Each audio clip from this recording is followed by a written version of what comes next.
to keep our brain healthy. So, and then Rachel is going to, so I'll do about 20 minutes of talking, giving you a little bit of an overview of the science. And then Rachel's going to talk for about 10 to 15 minutes on what you can do, strategies that you can do to sort of work on some of these things, try to give you some practical tools and advice. So we'll probably talk for 30, 35 minutes, and then we'll have some time for questions. But anyway, thank you again, Lee, for having us. We've been working with the Global Alzheimer's Platform for 3+ years now, and really appreciate all that you guys are doing for the field and for moving the field closer to a cure faster and accelerating our efforts. So I'm going to start sort of with the basic kind of high level definition. The number one question I get is, what's the difference between dementia and Alzheimer's disease? So I like to start here because so many people ask this question.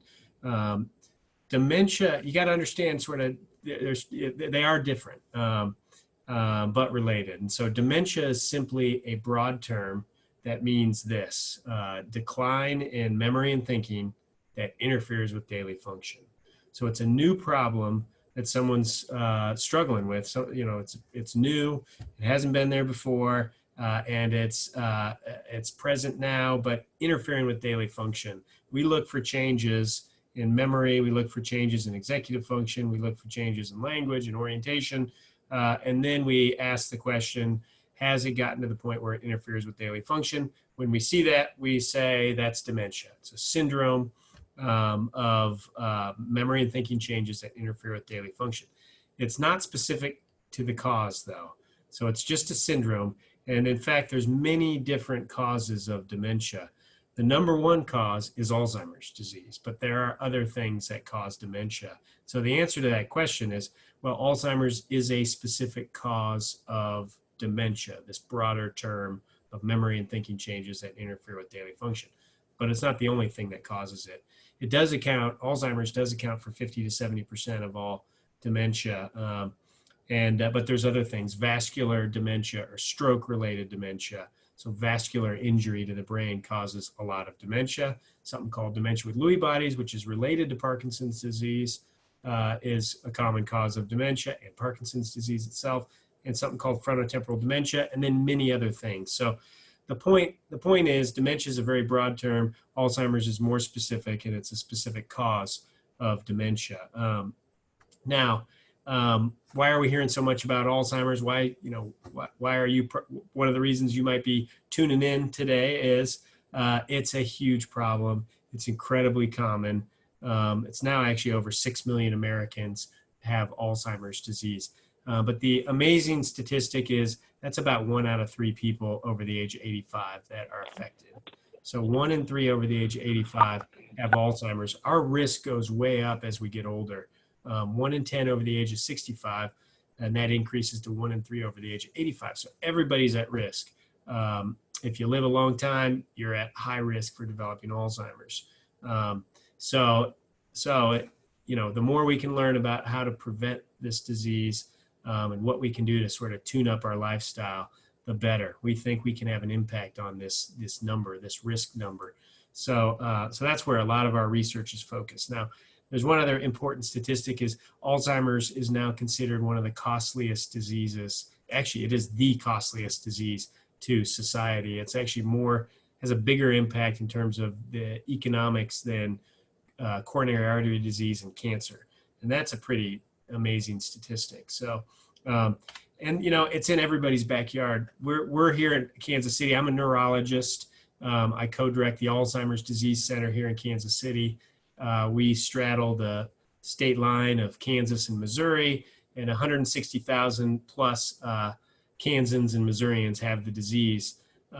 So it has a big impact everywhere.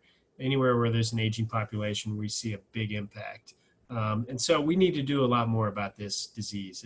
It's growing fast. It's actually expected to grow 20% in the next 5 years. So we're seeing a big increase in the numbers, and we need to do more to better treat it. We need a cure, which we do not have.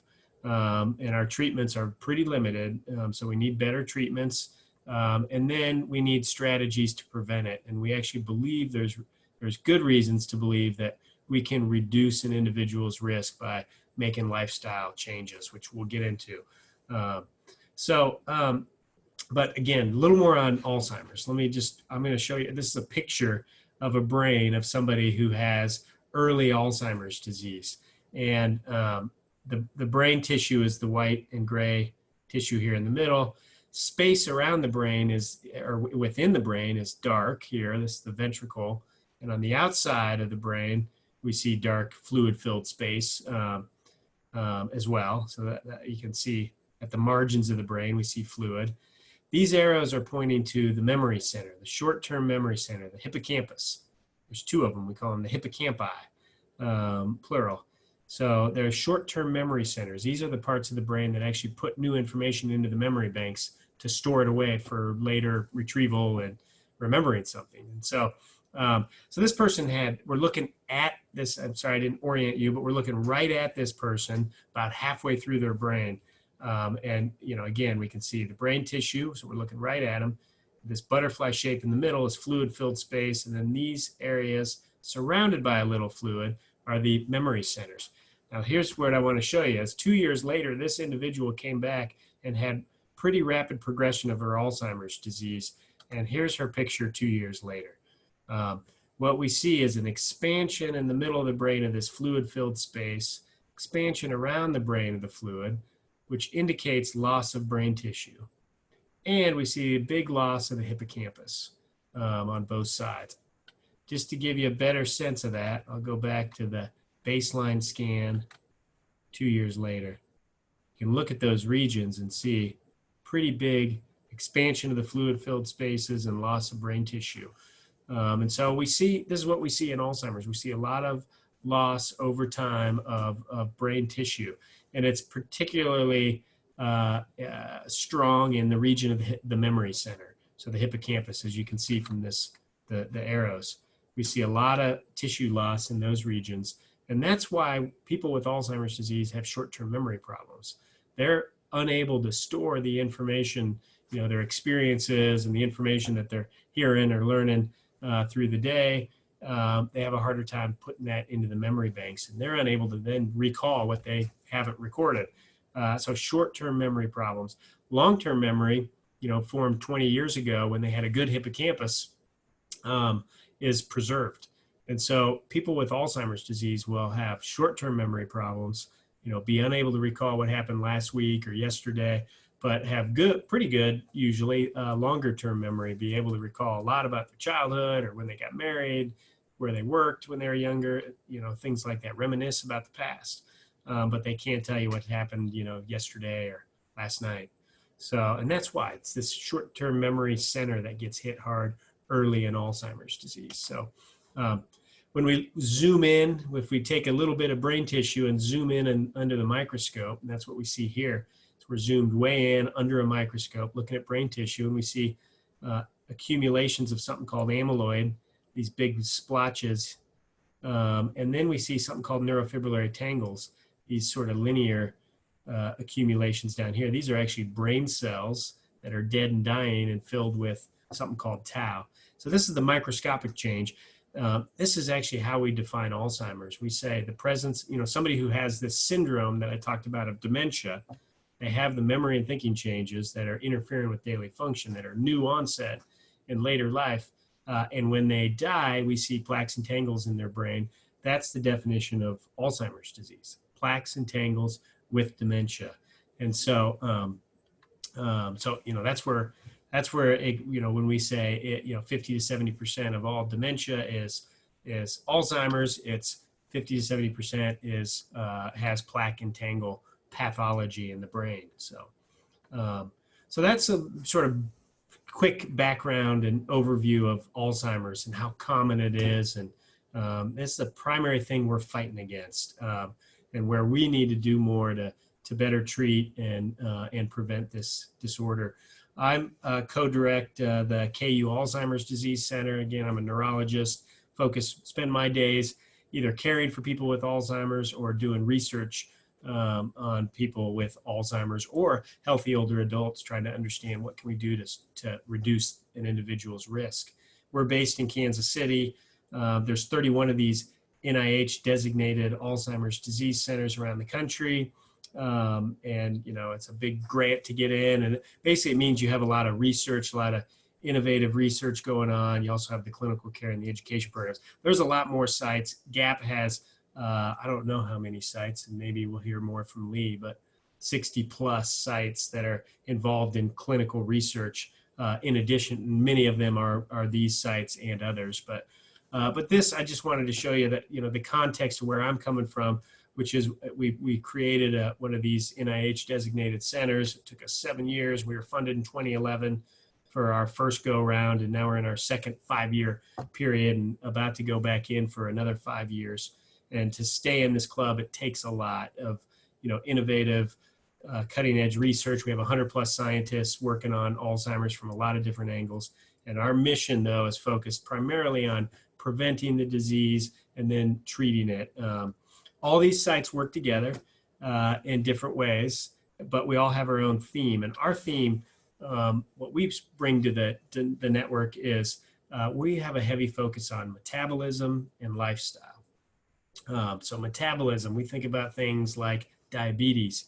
We think about things like mitochondria, which are at the, you know, every cell has mitochondria and it creates the energy that the cells need to work.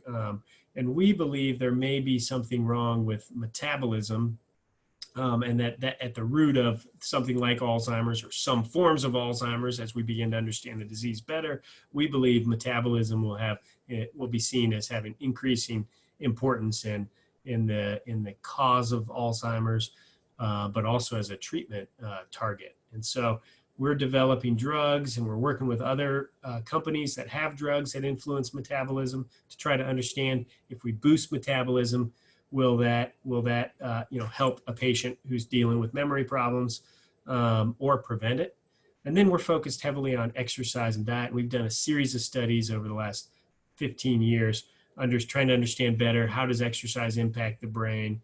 And then now we're beginning some really big diet studies, trying to understand rigorously how does diet influence brain health.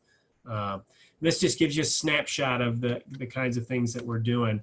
But what do we believe? We believe, you know, we're trying to prove a lot of things and really understand these things much more specifically and rigorously. But we do believe there's a lot of data, a lot of evidence that and we really have no doubt that lifestyle behaviors influence brain health. A poor diet, you know, sedentary lifestyle, so lack of physical activity, smoking, excessive use of alcohol, poor sleep apnea can impact the brain, and then isolation and little social activity can also influence the brain. And so we see these increasingly as lifestyle behaviors that can threaten brain health, and we're trying to develop the means to go about going after these risk factors and showing that if we go after these risk factors, we can actually boost brain health and potentially, you know, prevent or delay the onset of Alzheimer's disease. And so we've done a series of studies that point to the idea that exercise does have brain benefits, even at low doses. Our studies have shown that even as little as 15 minutes, 5 days a week, can have a benefit on your cognition. So it doesn't take a lot. We do think that exercise might actually slow the dementia process as the disease progresses. We may get some slowing of that process if we were exercising. And then we think, you know, how much is enough? We think the right amount is whatever it takes to boost your heart and lung function. And for people who are sedentary, it doesn't take a whole lot. You can get stronger heart and lung function by doing 15 minutes, 5 days a week if you're not doing any exercise right now. But if you're doing a lot of exercise right now, it might take a higher intensity or more exercise to boost heart and lung function. And so we believe the right target is boosting heart and lung function. And if you do that, we see benefits in the brain. But we still have a long way to go to really understand definitively what are the brain benefits of exercise, how big is the impact, and then how, you know, what are the mechanisms? You know, the big question is, if exercise impacts the brain, why? Why would, walking and or jogging impact brain health? Is it blood flow? Is it hormonal changes? Is it other vascular changes or changes in things, neurotrophic factors like BDNF, which are things that are released in the brain when people exercise and might trigger healthy responses. And so we're really working hard to understand those. I put these two New York Times articles on here because two of our studies were written up in the New York Times. One showing that the right amount of exercise, it isn't a whole lot that to get some boost out of exercise, the 75 minutes a week. And then the other showing that if a person with Alzheimer's exercises and boosts their heart and lung function, we see evidence of slowing of brain shrinkage over that time, 6 months actually. So those are sort of entry level studies, and now we've used those studies to really move into much bigger, much more definitive trials to understand these questions.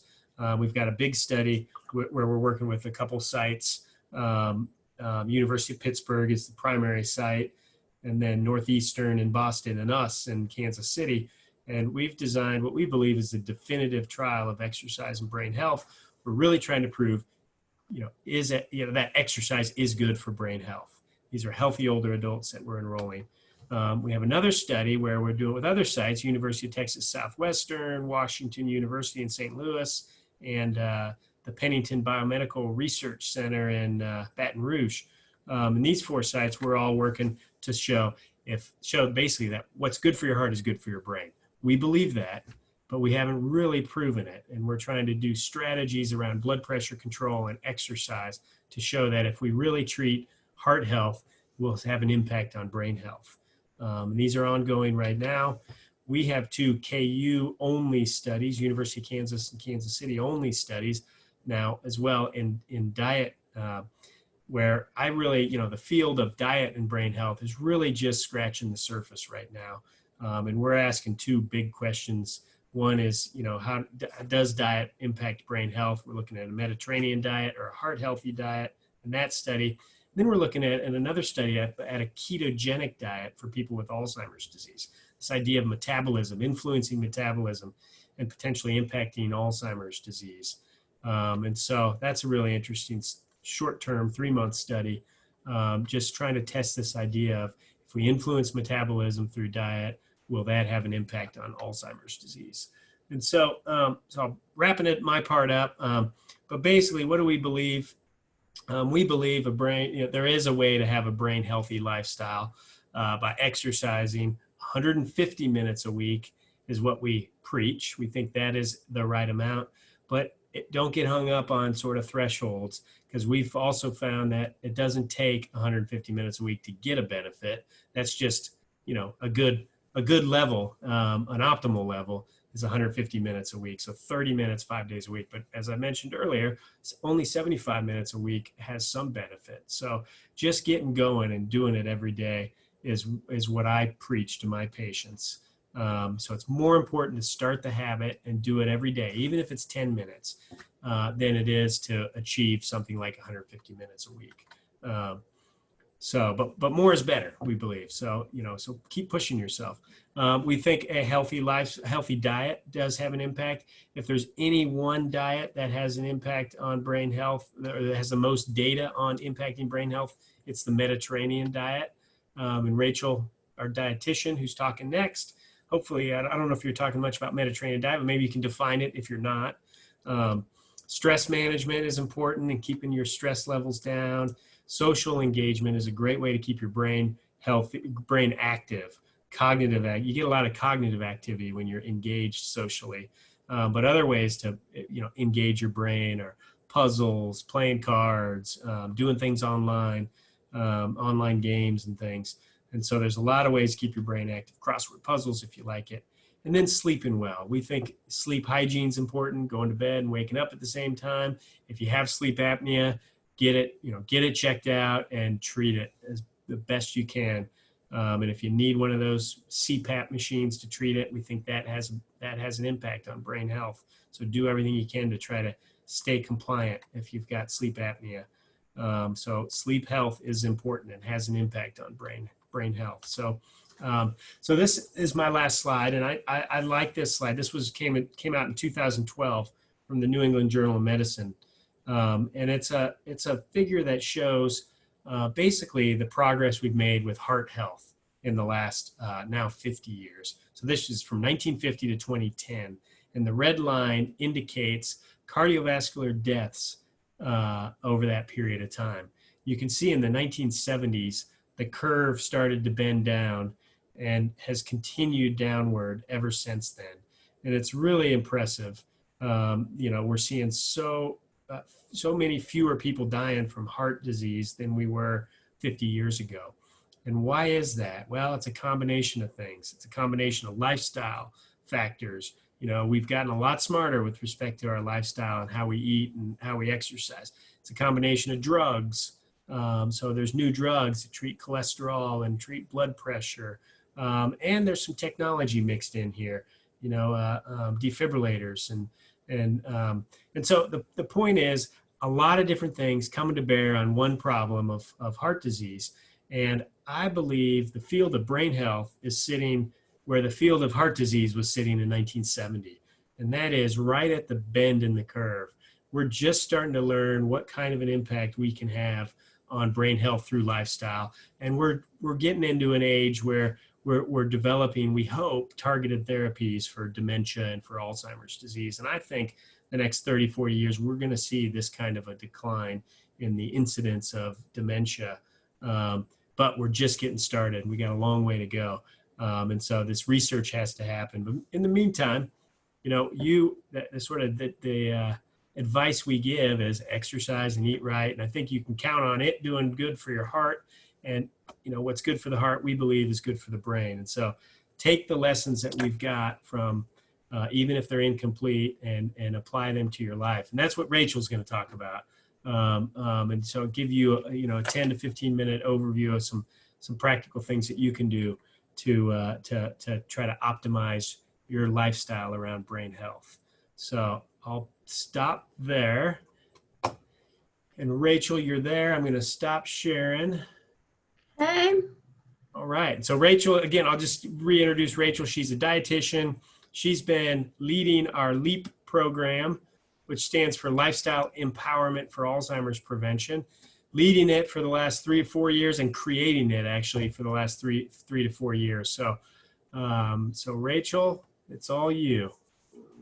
All right. So I'm going to go pretty fast, and really my goal is just to give you some practical nuggets of little simple things that you could try to start right away.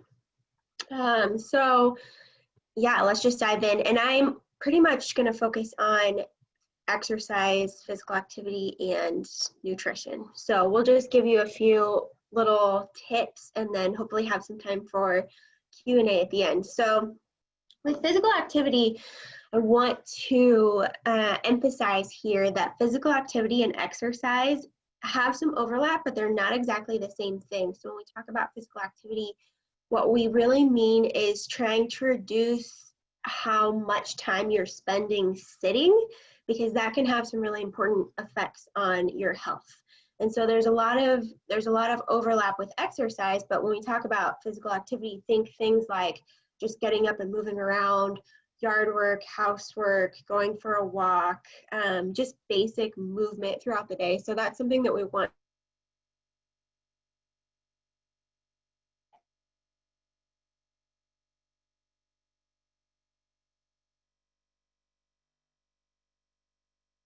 Beginning of the quarantine. So being really intentional about that is a good place to start. So one way that you can do that is by setting an alarm to remind yourself to get up and move around. We recommend every 20 to 30 minutes, and you want to get about 2 minutes, at least 2 to 5 minutes of light intensity physical activity. So that's just, a light walking, not standing, but move around a little bit so that you're not seated. And that can help minimize some of the effects of being sedentary all day.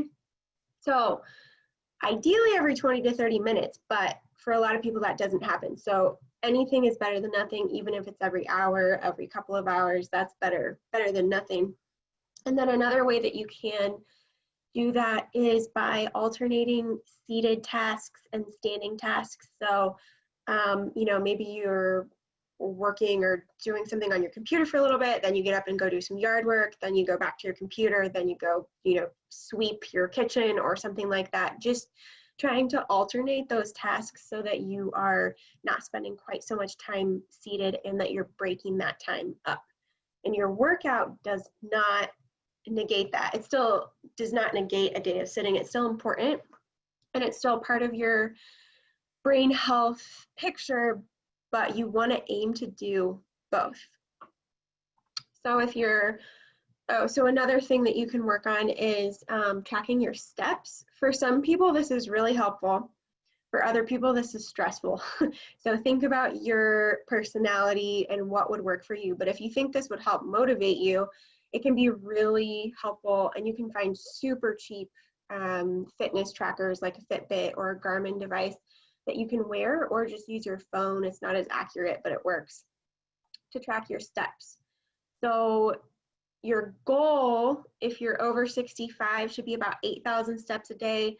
Under 65, about 10,000 steps, but you do not want to just jump right into that. You want to try to work up gradually. So if your baseline is 3,000 steps, which would be, pretty good for somebody who's quarantined at home and not doing a whole lot of exercise, you want to gradually increase that by a little bit every day.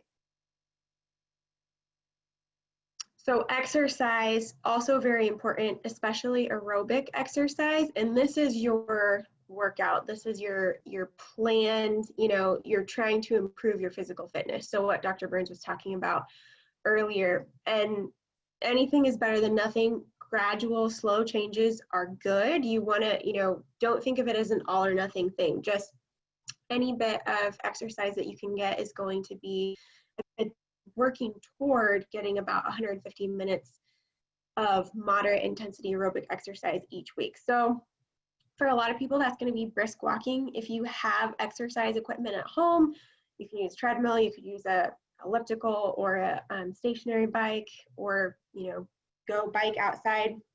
If your gym is open and you're comfortable going back to it, I haven't gone back to mine yet, that obviously gives you a lot of options, but you absolutely do not have to go to the gym to get aerobic exercise. So moderate intensity would be a level where you can talk occasionally, but you can't carry on a conversation. You couldn't give a speech or talk to somebody for a long period of time. You'd have to stop and take a breath here and there. So your heart rate and your breathing rate should be increased, but not to the point where you're feeling completely wiped out, like you're pushing yourself really hard. If you get your exercise outside, make sure that you hydrate in the summer.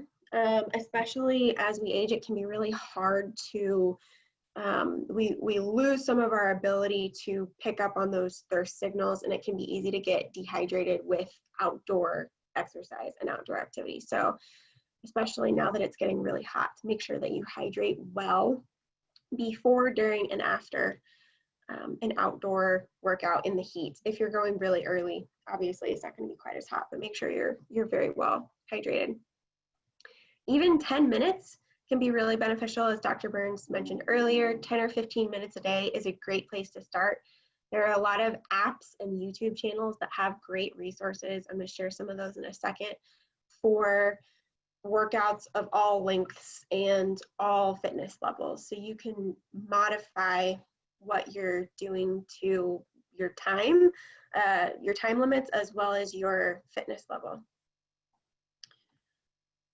You want to aim to get strength training about 2 to 3 times per week with all major muscle groups. And this is going to be very, very individualized based on the person and, how often you already work out, what your strength level is now. So make sure that as you're, building your workout and trying to get more strength training in, you're modifying it to fit what you can do. Exercise should never cause pain aside from a little bit of muscle soreness. So make sure that you're modifying that. So I'm going to give you a handful of resources here on the next slide that will give you ideas of where to find workouts. Stretching, of course, we want to do all major muscle groups, and you need to be warmed up, or so about 5-10 minutes of movement before you stretch, or it needs to be after your workout, and preferably both before and after. And your a lot of times your workout videos that you find online will include stretching. So here are some resources. Again, exercise needs to be very individualized to your fitness level, and so just make sure that you're careful. If you ever have any questions about what you should and shouldn't do, check with your doctor, check with a physical therapist or a personal trainer. They can help you out there. So we've got a lot of resources on our LEAP blog, and we do a different topic every month. It's not always exercise, but there are a handful that give some tips on indoor workouts. I think from the winter, there were some. And then we have the Leap in Action book, which is on Amazon, and that actually gives instructions, detailed instructions on several different at-home workouts, as well as modifications for different fitness levels for those workouts. And there are some spreadsheets at the end of it that help you figure out how to combine them together, and which a really, really good resource that's available on Amazon. Send the link out for that afterwards, so you can find that on Amazon. The monthly newsletter for the LEAP website. So if you go to leapbrainpower.com and you sign up for the newsletter, we include a workout in that every month as well, or not a full workout, but one exercise. So I think the one this month was called a farmer's walk or something like that. So there's a workout in that every month. And then I've listed here a handful of good YouTube channels and apps where you can learn or do at-home workouts. So Yoga with Adriene is my favorite yoga YouTube channel, really good for balance, flexibility, strength, and she does a very good job of offering modifications for beginners. So if you are interested in trying yoga but are nervous about the pretzel yoga, this is not that. She provides a lot of great ways to get into yoga and modify the poses to fit your flexibility level and strength level. Jessica Smith TV, Blogilates, and Fitness Blender have a variety. So all fitness levels. You've got really intense workouts and not so intense workouts. So you can find lots of good stuff on those. FitOn is an app. So you can sign up for different workouts. It'll give you reminders. It'll give you challenges. It's a really good one. The National Institute on Aging also has a YouTube channel, as does Silver Sneaker. HasFit is a YouTube channel as well, and 7 Minute Workout is an app. And with that one, you can modify your workout based on your fitness level as well. So lots of good resources. Again, individualize your workout, but hopefully those will give you some ideas. Start with just getting movement in the day, breaking up your sedentary time, moving throughout the day, go outside for walks, and then work on increasing that moderate intensity exercise through some of those online resources. Or if you're ready to go back to the gym and go to classes, if they're having those, that's great too, but these are some good online resources. Okay, so Mediterranean diet is basically just a quick overview. It's lots of fruits and vegetables. It's mostly whole foods focused. Lots of fatty fish like salmon and sardines, healthy fats like olive oil, nuts and seeds, whole grains instead of refined grains. So it's really an emphasis on sort of whole natural foods, lots and lots of fresh food, and then less of the processed, sugary stuff like sweets and desserts, sugary beverages, fried food, packaged stuff like, donuts, cookies, Pop-Tarts, cereal, all of that kind of stuff that comes in a package, so less of that.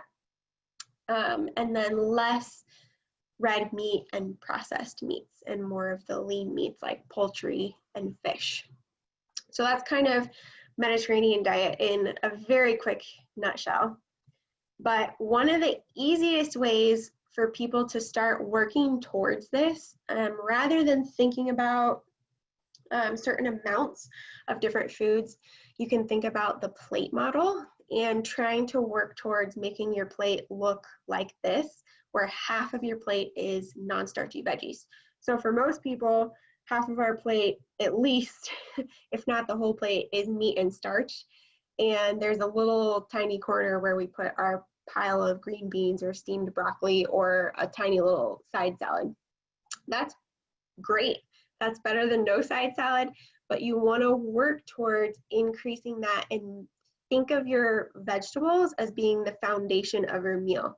Think of your vegetables as being the main dish or the entree, instead of thinking of your meat starch as the main dish or the entree. So gradually increase vegetables to a goal of about half your plate, at least at lunch and dinner, if not breakfast. And small changes make a difference. So if this seems crazy, just remember to take it one step at a time and make gradual changes, and it'll feel more normal the longer you do it. You also want to make sure that you've got balance in these different parts of your plate. So you do want to have some carb at your meal, as in the form of starch or fruit. You want to have some protein. You want to have some healthy fats. So I find this image to be really useful for people in building a balanced meal. So if you can visualize this as you're thinking of your meal and putting it together, that's a really simple way to have a Mediterranean style diet pretty quickly.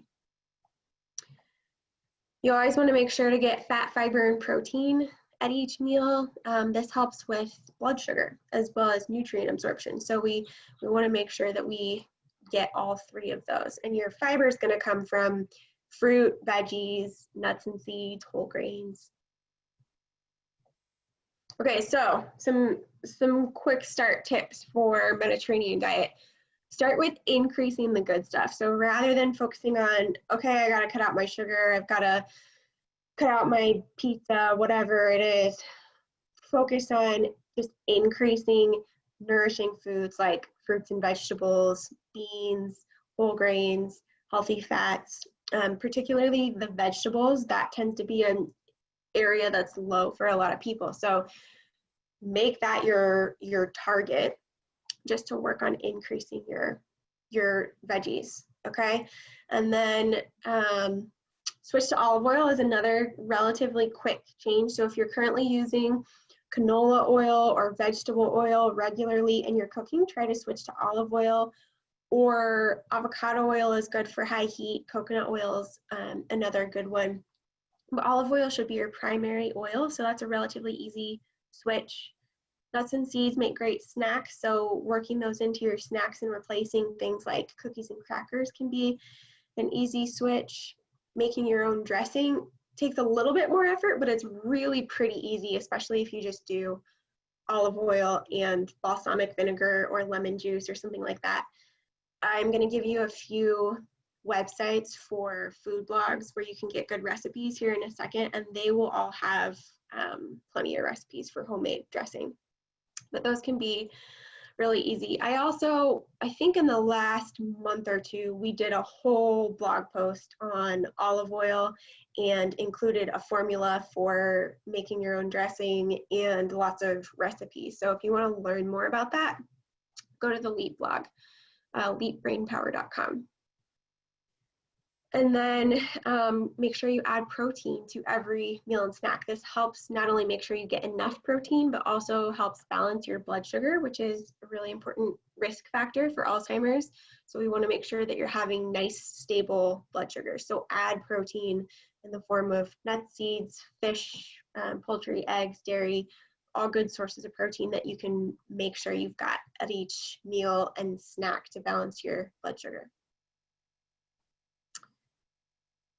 Okay, these are a handful of resources. I think we're going to send them out afterwards, so I'll let you look at those later, but the top one, the realfoodrds.com, is my current favorite as far as just lots of good, relatively simple recipes that are very whole foods based, very much aligned with a Mediterranean eating pattern.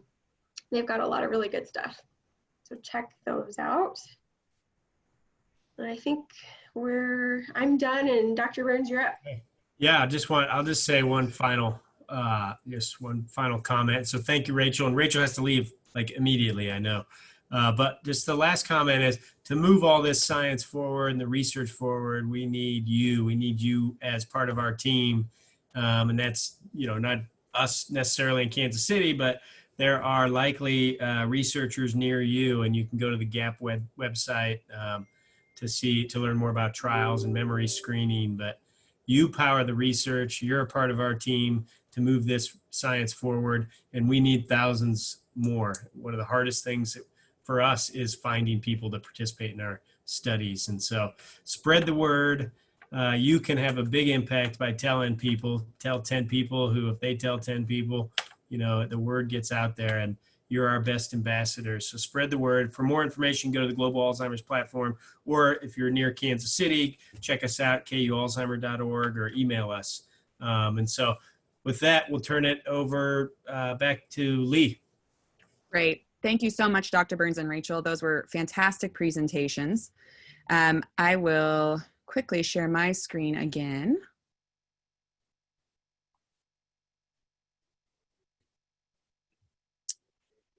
All right. So as Dr. Burns was saying, the Global Alzheimer's Platform is a nonprofit organization that represents just over 80 sites across the United States. So if you are logging in wherever you are, we probably have a clinical trial site that is near you.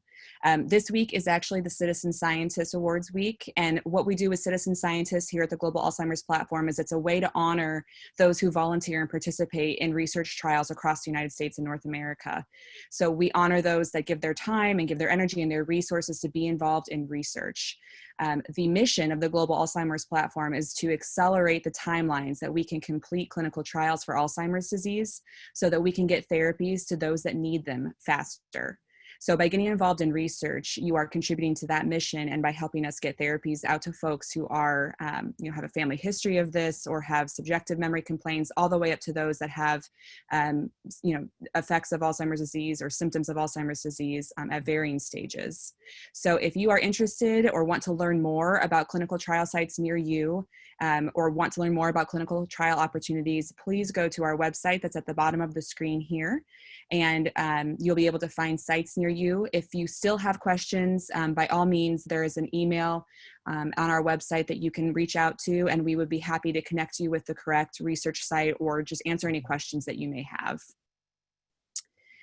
Additionally, this is the first of a series of talks that we'll be hosting that will help folks learn more about brain health and Alzheimer's disease prevention, things that they can do, especially right now during quarantine, to keep yourself challenged and healthy and active. So there will be some more talks coming up over the next couple of weeks. And these are some of the focus areas. You folks were here for Dr. Burns's talk today, but we've got more coming up over the next few weeks. So if you would like to attend those, by all means, please do. The Eventbrite registration is at the bottom, and we will be sending out that information to you as well with our resources and our post-talk survey that will be going out in an email. And as Dr. Burns was saying, tell your friends, tell your family, and we can host as many folks as we need to on these Zoom talks, and we would love to be able to spread the word to more people. With that, I will pause. We still have about 10 minutes left, and I want to open it up to anybody on the line who has any questions for Dr. Burns or Rachel.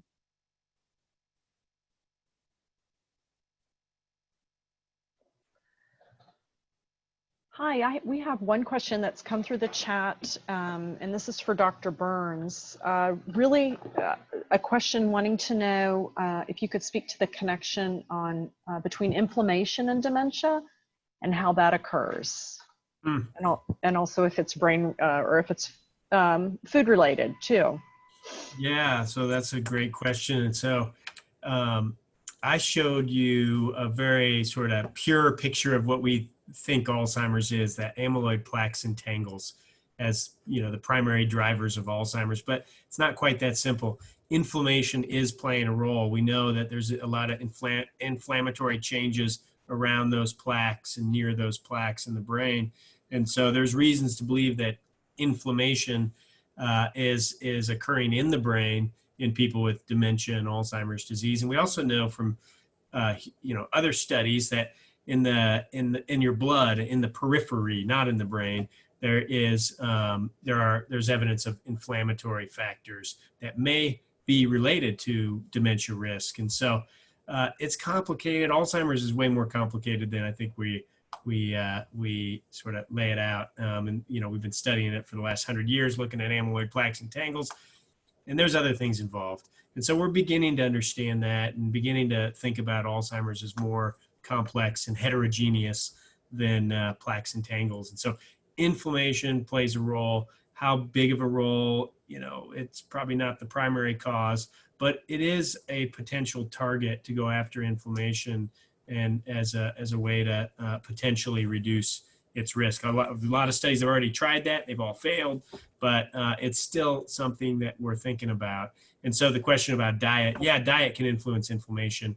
And it may be that any impact of diet might be sort of carried through reductions in inflammation. Things like the Mediterranean diet are low sort of inflammatory diets. And that may be one reason why. They're also better in terms of vascular health. So there may be other reasons why. So that's a long answer to the question of, I think the question is, does inflammation play a role in Alzheimer's? Yes, probably to some degree. And then diet may be one way. Exercise also has an influence on inflammation. So another potential mechanism. So, but great question. And it's an area of active research. Dr. Burns, this is Lee. I actually have a question related to diet. So a lot of folks are recommended the MIND diet. I know that's a popular book that you can order, and I know it has elements of the Mediterranean diet, but you didn't specifically mention it. So I'm curious what your thoughts are on the MIND diet. Oh yeah, so the MIND diet is sort of a derivative of the Mediterranean diet. And so it's very similar, but there's some added stuff to the MIND diet. You take a Mediterranean diet and add a few things, like a lot of berries and nuts and things. So that's a great diet. Look it up, and it's being studied now in a big clinical trial as well. But think of it as a Mediterranean diet with a few additions. Okay, thank you. Dr. Burns, we had another question come through the chat. One of our participants in the webinar today has been in a previous research study and was curious how to find out if she qualifies for other studies. Do you mind addressing that? I think I saw that in the chat. It's a generation study. And so, if you qualified for that study, there's probably other studies you qualify for. So I would check back with wherever you were working before with the generation study and see. And, there may be a study, there may not be, but I would keep in touch because there likely will be at some point in the future for you.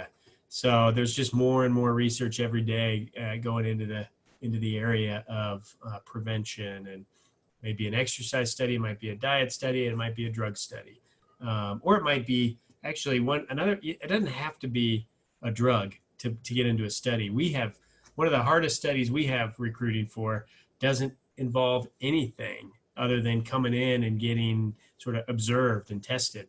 And so there may be what we call observational studies for you to get involved with. So, but check back with the site that you worked with for the study before. And or go to the GAP website would be another good way to do it.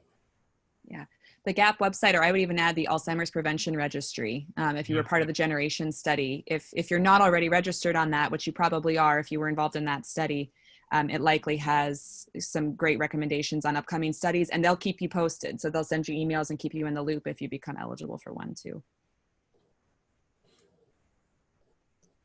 Any other questions? Oh, well, actually, I see one here that it just came in. Is there a website to see the info on food and exercise that was given? And yes, Rachel maintains our LEAP website, which she did put that in. And I don't want to give you the wrong one.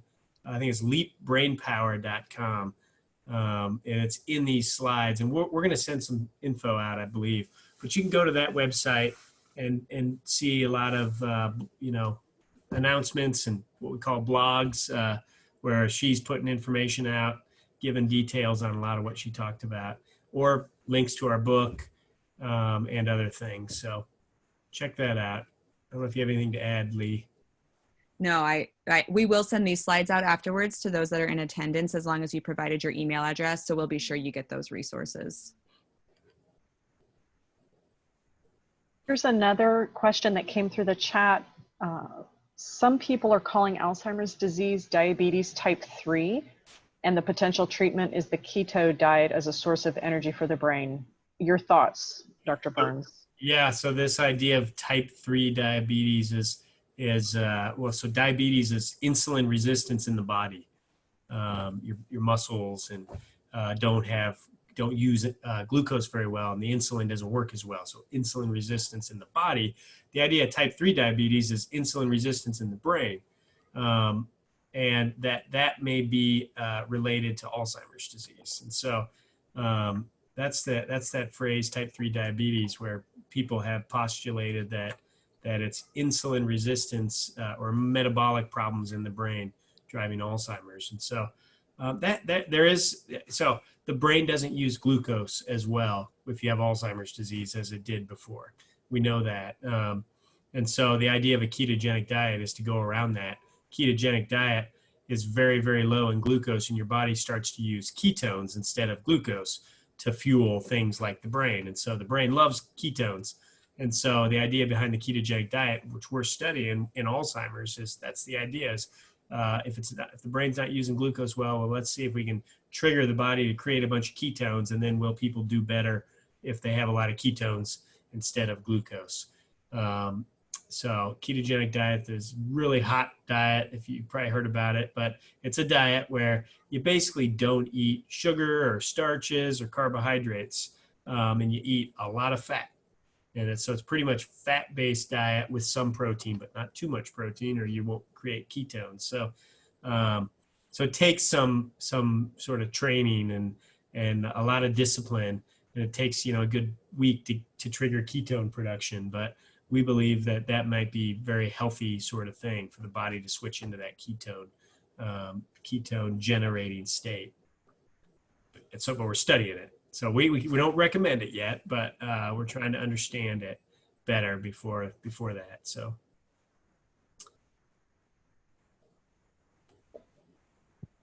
We have one last question that's come through the chat, and it says, what if you have tried 2 medications and had bad reactions? I'm assuming they mean standard of care medications for memory loss. Okay, yeah. So there's 2 different standard of care medications. The donepezil or Aricept is the primary one for one of them, and then the memantine or Namenda is the other. And usually people can have a little more upset stomach and diarrhea and maybe not tolerate the Aricept or donepezil. It's rarer to see people really have trouble with the Namenda or memantine. And so, if you've only tried them once and both of them you had a bad reaction, I'd maybe tiptoe back in and try them again, because sometimes what looks like a bad reaction, depends how bad it is. You got to weigh all this. So don't take this as medical advice, but maybe tiptoe back in and try the Namenda again is what I would say based on this little bit of information. And usually people can get on that and tolerate it. And but if you really can't tolerate both, then you just kind of got to live with that. And there's a few people that we have who are in that boat. So. There's this last question that popped in about supplements. Do we suggest any supplements or prescribe any? The short answer is no, I don't. I don't take anything, and I don't suggest anything or prescribe anything yet. That's where we got to do more work. You'll see a lot of marketing of different things, and the proof is not yet there. The only proof we have is that the donepezil and the Namenda help people with memory problems. But in terms of prevention, we don't have much to go on yet. So it's mainly marketing, so be careful. Thank you, Dr. Burns. With that, we are going to wrap up our talk today, but I want to say thank you again to Dr. Burns and Rachel from the University of Kansas Alzheimer's Disease Center. And on behalf of the Global Alzheimer's Platform and the University of Kansas ADC, we thank you all so much for joining us today. It was great having you. This was a wonderful turnout, and we hope to see you again in the near future at one of our upcoming talks. You will receive an email, just as one last reminder, with a survey and some resources, as well as the information that Dr. Burns and Rachel shared today. And please don't forget to check out the Global Alzheimer's Platform website to find a site near you if you are interested in exploring more opportunities about sites or clinical trials that might be nearby you. Thank you again, everyone, and have a great rest of your day.